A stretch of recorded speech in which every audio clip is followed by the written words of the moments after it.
Inspirational path से आप सभी को जय सिया राम। चलिए हम कलयुग के पापों को हरने वाली रामचरितमानस का रसपान करते हैं। श्री गुरु पद नख मणि गण ज्योति, सुमिरत दिव्य दृष्ट ही होती। दलन मोह तम सोस प्रकाशु, बड़े भाग उर आवई जासु। श्री गुरु महाराज के चरण नखों की ज्योति मणियों के प्रकाश के समान है, जिसके स्मरण करते ही हृदय में दिव्य दृष्टि उत्पन्न हो जाती है। वह प्रकाश अज्ञान रूपी अंधकार का नाश करने वाला है। वह जिसके हृदय में आ जाता है उसके बड़े भाग्य हैं।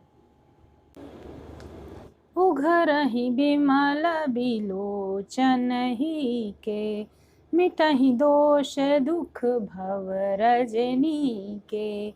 सूझहि राम चरित मणि मानिक, गुपुत प्रगट जो जेहि खानिक।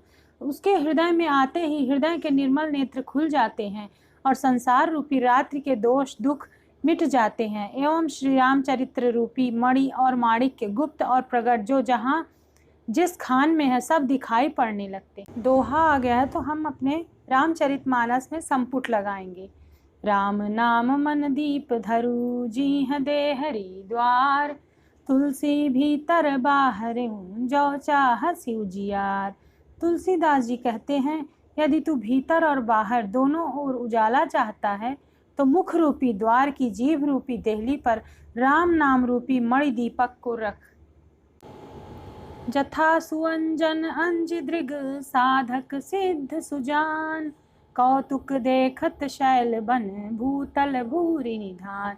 जैसे सिद्ध जनों को नेत्रों में लगाकर साधक सिद्ध और सुजान पर्वतों वनों और पृथ्वी के अंदर कौतुक से ही बहुत सी खाने देखते हैं।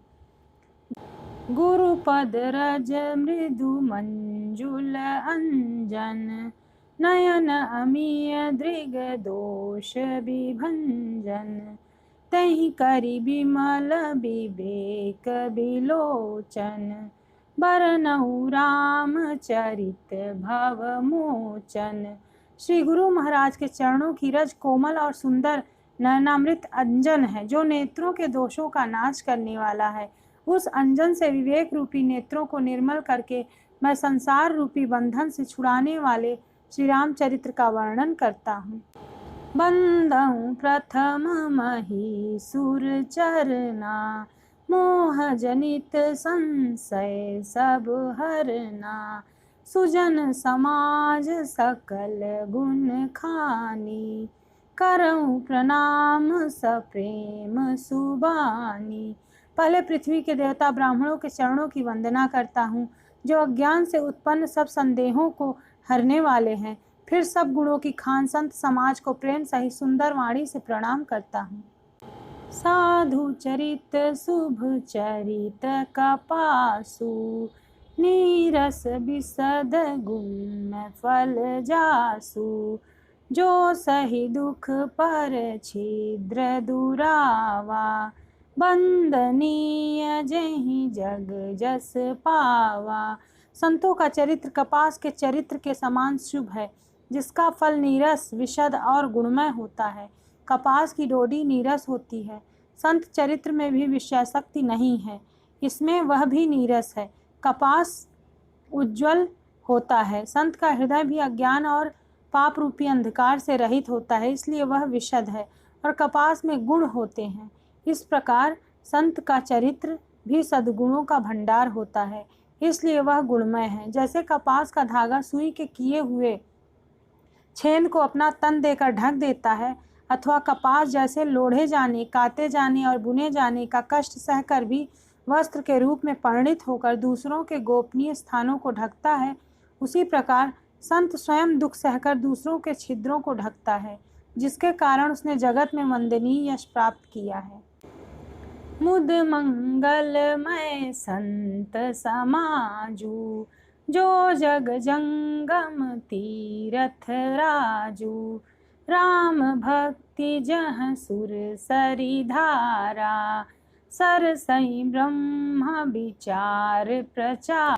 संतों का समाज आनंद और कल्याणमय है, जो जगत में चलता फिरता तीर्थराज है, जहाँ राम भक्त रूपी गंगा जी की धारा है और ब्रह्म विचार का प्रचार सरस्वती जी हैं। विधि निषेध मय कलिमल हरणी, करम कथा रविनंदनी बरनी, हरिहर कथा विराजति बेनी, सुनत सकल मुद मंगल देनी।